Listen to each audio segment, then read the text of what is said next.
이사야 말씀 같이 나누는데요. 9장 1절부터 7절까지 말씀 봉독하도록 하겠습니다.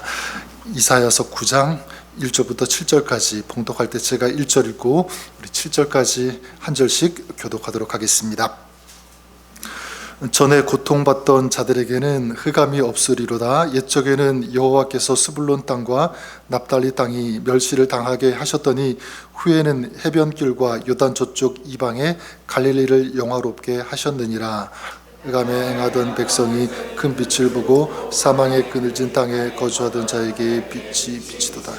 주께서 이 나라를 창성하게 하시며 그 즐거움을 더하게 하셨으므로 추수하는 즐거움과 탈취물을 나눌 때의 즐거움같이 그들이 주 앞에서 즐거워하오니 이는 그들이 몽영한 그들의 어깨의 채찍과 갑제자의 막대기를 주께서 꺾으시되 미디안의 날과 같이 하셨습니다. 어지러이 싸우는 군인들의 신과 피 묻은 겉옷이 불에 섭같이 살라지리니 내가 우리에게 낳고 한 아들을 우리에게 주신 바 되었는데 그의 어깨에는 정사와 맺고 그의 이름은 기묘자라 모사라 전능하신 하나님이라 영존하신 아버지라 평강의 왕이라. 7절까지 읽겠습니다. 그 정사와 평강의 더함이 무궁하며 또 다윗의 왕좌와 그의 나라에 군림하여 그 나라를 굳세우고 지금 이후로 영원히 정의와 공의로 그것을 보존하실 것이라. 만군의 여호와 열심히 이를 이루리라. 아멘. 네, 하나님의 말씀입니다. 주님의 오심을 기다리는 신앙이라는 주제로 말씀을 나누고 있는데요. 오늘은 네 번째 사명의 결단, 이 사명에 대해서 좀 같이 나누고 싶은데, 어떤 책에 보니까 이런 이야기가 소개되어 있더라고요. 어떤 한 명의 화가가 어떤 건물에서 이제 그림을 작업을 하고 있었는데, 같은 건물에 이제 사는 이사를 온 어떤 한 아주머니 여인이 있었던 것 같습니다. 그 여인이 이제 계단을 오르내리는데 아이를 업고 이렇게 오르내리는 거예요. 근데 가만히 보니까 이 여인이 한쪽 눈을 감고 이 계단을 오르내리는 것을 봤습니다. 이상한 거예요. 그냥 괜찮은 것 같은데 눈을 일부러 감고 이렇게 왔다 갔다 아이를 업고 움직이고 이동하는 것을 보면서 이제 물은 거예요. 왜 한쪽 눈을 그렇게 감고 걷느냐, 계단을 이렇게 이제 물어보니까 그 이제 엄마가 어떻게 하냐면 자기가 업고 있는 아이의 얼굴을 딱 보여주는데 그 아이가 한쪽 눈이 보지 못하는 그런 눈을 가지고 있었습니다. 그래서 이 엄마가 이렇게 얘기하는 거예요. 이제 이 아이가 더 크면 내 눈을 이 아이에게 이식해줄 것이다. 그러면 우리 아이가 이제 예쁜 눈을 가지고 세상을 보게 되지 않겠느냐. 나는 그래서 지금부터 한쪽 눈으로 사는 연습을 하고 있습니다. 이렇게 얘기하는 거야. 그 순간 이제 화가가 이 여인이 왜 한쪽 눈을 이 여인이 감고 다니는지를, 그 이유를 알게 되었고요. 또 한 가지 알게 된 것은 뭐냐면, 그렇구나, 이 엄마는 자기가 이 아이의 미래의 빛이, 희망이 되기를 원하는구나, 그런 소원이 있구나라는 것을 알게 되었습니다. 저는 이 대강절 성탄절을 보내면서 저는 저와 여러분, 우리가 이 세상 가운데 이런 빛, 이 소망, 희망이 되는 그런 삶, 사역이 되었으면 어떨까, 이런 거룩한 사명의 결단을 갖는 그런 시간이 되기를 간절히 바랍니다. 그리고 우리 교회도 저는 그랬으면 좋겠어요. 세상에 어떤 불안과 걱정이 되는 그런 교회가 아니라 세상에 뭐를 주는 교회? 희망, 소망을 주는 그런 교회가 될 수 있기를 바랍니다. 그래서 여러분들이, 우리 교회가, 우리 성도들 한 사람 한 사람이 그런 사명이 있다는 것을 우리가 다시 알고 기억하고 그 사명을 붙잡고 나아가는 그런 저희들, 여러분이 될 수 있기를 주님의 이름으로 간절히 축원합니다.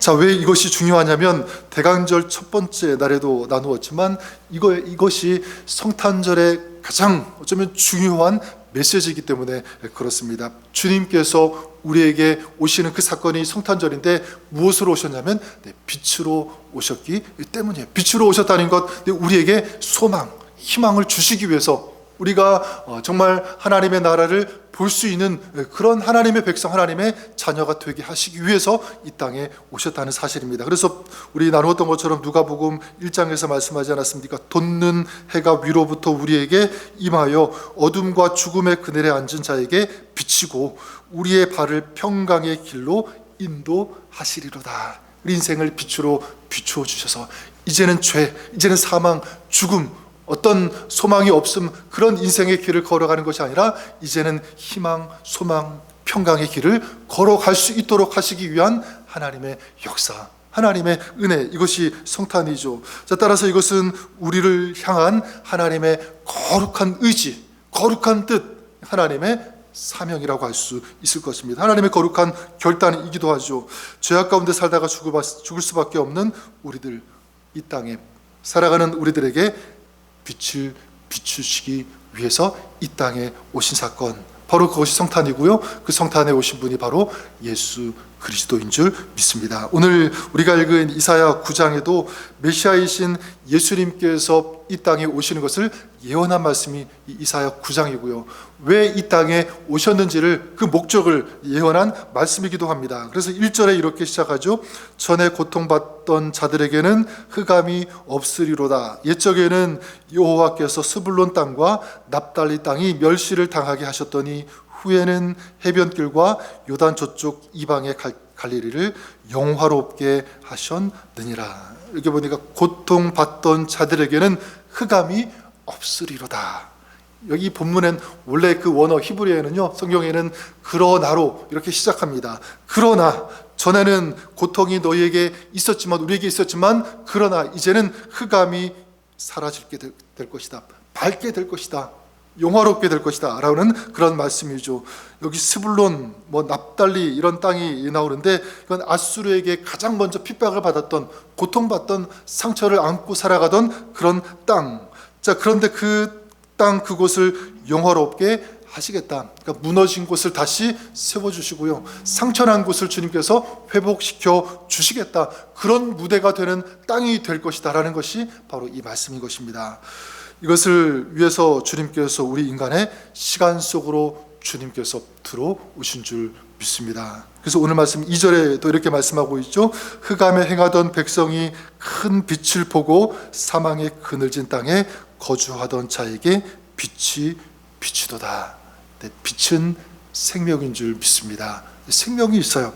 햇빛이 비칠 때 생명이 사는 것처럼 예수님께서 우리에게 빛을 비추시기 위해서, 다시 말해서 우리에게 영원한 참된 생명을 주시기 위해서 이 땅에 오셨다는 사실입니다. 바로 그분이 예수 그리스도. 그리고 이 빛은요, 어두운 곳을 환하게 하죠.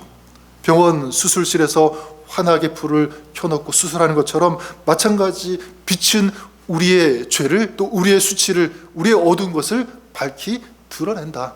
환하게 한다. 고친다. 그래서 참된 인생을 살게 한다. 이게 빛의 역할인 것입니다. 어두운 죄악 가운데 살다가 죽을 수밖에 없는 그런 사람들에게, 우리들에게 생명을 주시기 위해서 빛으로 오신 그분이 바로 예수 그리스도. 여러분, 우리가 그분을 알았어요. 그리고 그분을 믿게 되었습니다. 이게 얼마나 큰 은혜인지, 얼마나 큰 축복인지를 우리가 다시 알 수 있기를 바랍니다. 자, 그러면 여기서 우리가 한 가지 중요한 질문을 해야 되는데, 이 생명의 빛을 받은 우리들은 그러면 어떻게 해야 하는가라는 거예요. 어떻게 해야 되는가? 여러분, 답은 단순합니다. 심플합니다. 하지만 강력합니다. 그게 뭐냐면, 빛을 받은 우리가 이제부터 그 빛을 비추어야 되는 줄 믿습니다. 우리가 빛이 되어야 된다. 죽은 영혼이 회복되고 살아나도록 주님께서 빛으로 오셨다면, 이제 우리가 그 빛을 세상에 비출 수 있어야 된다는 사실이에요. 그래서 베드로전서 2장 9절에 우리가 잘 아는 말씀 있지 않습니까? 너희는 택하신 족속이요, 왕같은 제사장들이요, 거룩한 나라요, 그의 소유된 백성이니, 이렇게 말씀하면서 그 다음에 뭐라고 말씀합니까? 그렇게 우리를, 여러분들을 부르신 이유 말씀하죠. 이는 너희를 어두운 데서 불러내어 그의 기이한 빛에 들어가게 하신 이의 아름다운 덕을 선포하게 하려 하심이라. 이게 사명이죠. 사명. 너희도 빛을 비춰야 된다. 비출 수 있어야 된다. 그래서 이사야 60장 1절에도 말씀합니다. 일어나라, 빛을 발하라. 이는 내 빛이 이르렀고 여호와의 영광이 내 위에 임하였습니다. 여호와의 영광, 그 빛이 너희에게 임하였다. 그러니까 너희들도 그 빛을 받아서 빛을 비출 수 있어야 된다라는 말씀이죠. 또한 마태복음 5장에서도 너희는 세상의 빛이니, 이렇게 말씀합니다.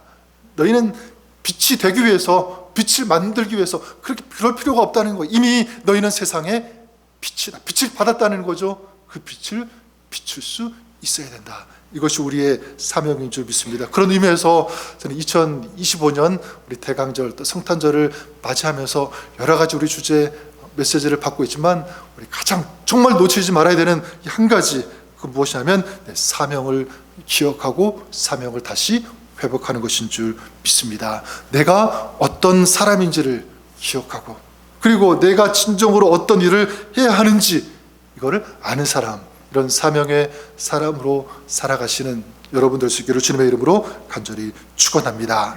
자, 그러면 우리는 누구에게 빛을 비춰야 될까라는 거죠. 누구에게 빛을 비춰야 되는가라고 할 때 여러 가지로 설명할 수 있겠지만, 저는 영적으로 잠이 든 사람들, 지금 영적으로 죽어가고 있는 그런 사람들에게 빛을 비출 수 있어야 된다. 그것을 위해서, 우리를 살려주시기 위해서 주님께서 오셨던 것처럼 마찬가지입니다. 자, 그러면 어떤 사람이 죽어가는 영혼일까라는 거죠. 어떤 사람이 잠든 영혼일까? 우리는 얼핏 생각하면 하나님을 아예 모르는 그런 사람들, 맞아요. 하나님을 모르는 사람들, 아직도 주님을 믿지 않는 그런 사람들일 수 있습니다. 그런 사람이 죽어가는 영혼이죠. 이미 죽었다라고 할 수가 있고요. 그들에게 복음을 전하는 것, 아주 중요한 사명이라고 믿습니다. 하지만 그런 사람들뿐만 아니라 교회 안에도 그런 사람 있을 수 있습니다. 하나님의 은혜에 대해서 무감각하게 살아가고 있는 그런 사람, 종교 생활은 하지만, 교회는 나오지만 하나님의 은혜를 체험하지 못하고, 하나님의 그 은혜, 그 사랑이 얼마나 뜨거운지를 경험하지 못하고 그렇게 살아가는 그런 사람, 익숙함 속에서 주님을 갈망하지 않는 그런 사람, 주님을 갈망하고 주님을 바라봐야 되는데 그렇지 않아요. 그냥 눈에 보이는 사람, 시설, 어떤 이런 것들만 보고 살아가는 안타까운 그런 사람들이 있었고, 또한 어떤 문제, 상처 때문에 여전히 신음하면서 고통당하면서 살아가고 있는 그런 지체들, 그런 사람들도 있을 것입니다. 그런 사람들이 어쩌면 죽어가는, 잠들어 있는 그런 영혼, 비단 사람들 뿐이겠습니까? 지금 우리가 살고 있는 나라도 그럴 수 있고요. 우리 국가도, 조국 한국도 마찬가지, 또 우리 주변에 있는 많은 교회들도 그럴 수 있다는 거예요. 교회가 교회되고 영혼이 다시 깨어나고 살아날 수 있도록, 정말 능력 있는 그런 진정한 그리스도인으로 일어설 수 있도록 우리가 빛을 비춰야 되는 줄 믿습니다. 그 사명이 우리에게 있다는 것. 그래서 깊이 잠든 사람을 깨울 때 어떻게 합니까? 막 소리를 지르기보다는 잠들어 있는 사람이 깨어나도록 하기 위해서 가장 좋은 방법이 있다면 무엇이죠? 불을 켜면 되는 거예요. 환하게. 그러면 일어나는 거예요. 여러분, 빛은 소리는 없지만 그 사람을 깨우는 능력이 있다는 것, 우리가 그걸 영적인 그런 원리를 기억했으면 좋겠고, 그러면 구체적으로 어떻게 하는 것인가, 어떻게 빛을 비추어야 되는가라고 할 때 여러 가지가 있겠지만, 저는 한 3가지만 말씀을 드린다면 그 중에 한 가지가, 저는 축복, 다르게 표현하면 축복의 기도, 축복하는 말, 이런 것들이 될 수가 있습니다. 어제 그저께 친교실에서 수예배 후에 건강 세미나를 했었는데, 그때 이제 오셨던 우리 강사분이 헐리데이 블루라고 하는 이 제목을 가지고 같이 좋은 유익한 그런 정보를 주셨는데, 헐리데이 블루, 명절 후유증이라고 그러나요? 우울 증세, 이런 것들을 총 통틀어 가지고 헐리데이 블루 이렇게 얘기하는데, 다른 것 제가 자세히 말씀드리지 않아도 이런 우울 증세를 극복할 수 있는 좋은 방법 한 가지를 주시더라고요. 그게 뭐냐면 자기 자신을 향해서 축복하라라는 것이었습니다. 그래서 이렇게 자기를 이렇게 안듯이, 그러면서 나는 소중한 사람이다, 나는 귀중한 사람이다, 계속 이렇게 말하라고 하는 거예요. 그리고 다른 사람에게도 마찬가지죠. 이렇게 품어주듯이 하면서 어떻게 하는 것입니까? 당신은 이 세상에 없어서는 안 되는 사람이다, 당신은 너무 소중한 사람이야, 계속 얘기해 주는 거예요. 이런 말들이, 이것이 그 사람 치유하고 회복한다라고 하는 것입니다. 이 축복이죠. 저와 여러분들이 그럴 수 있기를 주님의 이름으로 간절히 축원합니다. 얼마나 따뜻하겠어요, 그죠? 영혼을 살리는 거예요. 그 마음을 회복시키는 좋은 툴, 이 도구가 있다라고 하는 것입니다. 저는 이것이 우리의 삶이 그렇게 될 수 있기를 바라고요. 또 한 가지는 뭐냐면 우리의 삶으로 보여주는 것도 빛을 비추는 것이다 말씀드리고 싶어요. 이 뭐냐면 세상과 같은 그런 방식, 세상과 동일한 그런 방법으로 살지 않는 것. 보통 우리는 화가 날 때, 누가 나를 공격할 때, 억울할 때 어떻게 반응하죠? 세상의 방법은 어떤 것입니까? 똑같이 공격한다든지 똑같이 비난한다든지 이런 거예요. 이게 뭐예요? 어둠의 방법, 세상의 방법이라고 한다면 빛의 자녀들은 어떻게 하는 거죠? 그런 세상의 방법이 아니라 반대되는 방법, 주님께서 원하시는, 그리고 빛의 자녀된 자로서의 방법, 축복하고 기도하는 것. 그렇죠? 반대로 이런 반대 정신을 가지고 행동하는 것, 바로 그것이 바로 삶으로 보여지는 저는 빛이라고 믿습니다. 그래서 에베소서 5장 8절에 이런 말씀이 있죠. 너희가 전에는 어두움이더니 이제는 주 안에서 빛이라, 빛의 자녀들처럼 행하라. 너희가 전에는 어둠이었대요. 이게 뭐냐면 이제는 과거처럼 예수 믿기 전에 어떤 그런 행동들, 그런 모습들에서 벗어나야 된다라고, 똑같이 말하고 똑같이 행동하는, 그건 안 된다. 그건 빛의 자녀들일 수 없다. 정말 주님을 믿고 빛의 자녀가 되었다면 이제부터는 빛의 자녀다운 삶을 살아야 된다라는 것입니다. 마태복음 5장 26절에도 이런 말씀이 있죠. 이같이 너희 빛이 사람 앞에 비치게 하여 그들로 너희 착한 행실을 보고 하늘에 계신 너희 아버지께 영광을 돌리게 하라. 자, 여기서 주목할 점은 무엇이냐면 말을 듣고가 아니라 사람들이 무엇을 본다라고 하죠? 행실을 보고, 너희의 말을 듣고 그렇게 고치고 바꾸고 이런 것이 아니라 너희 행실을 보고 그 사람들도 그렇게 따른다는 거예요. 근데 여러분, 우리는 보통 어떤 것을 많이 사용하죠? 내 행동으로 보여주기보다는 뭐가 자꾸 먼저 나가죠? 말이 먼저 나가죠. 말로 지적하고, 말로 비난하고, 책망하고, 비난하는, 자꾸 옳은 말을 뭔가 해주려고 하는, 이게 앞선다는 거예요. 그러지 말아라. 말이 아니라 어떻게 해요? 행실을 보고 사람들이 고친다고 하니까, 돌이킨다고 하니까 우리가 보여줘야 될 것은 무엇입니까? 말이 아니라 행실, 행동이라는 거예요. 무엇을 먼저 우리의 삶으로 보여줄 수 있어야 되는가? 네, 회개하는 모습, 그렇죠? 그리고 먼저 용서하는 모습, 먼저 헌신하는, 섬기는 그런 모습들, 이런 삶을, 이런 행동을, 이런 진실한 빛의 자녀의 모습을 보여주는 여러분의 삶이 그렇게 될 수 있기를 우리 주님의 이름으로 간절히 축원합니다. 가장 중요한 것이 저는 이것이라고 믿습니다. 빛이 되는 것, 빛을 비춘다는 것은 무엇이냐면 우리의 삶에서 빛 대신 예수님이 드러나게 하는 것, 바로 이것입니다. 예, 예수님이 빛이시니까, 참된 생명의 빛이시니까 우리의 삶을 통해서 그분이 드러나야 되는 거예요. 어떻게 구체적으로 할 수 있을까라고 할 때, 우리가 주님으로부터 받은 은혜, 주님으로부터 받은 그 사랑을 어떻게 해요? 이제는 나누는 거죠. 전하는 거예요.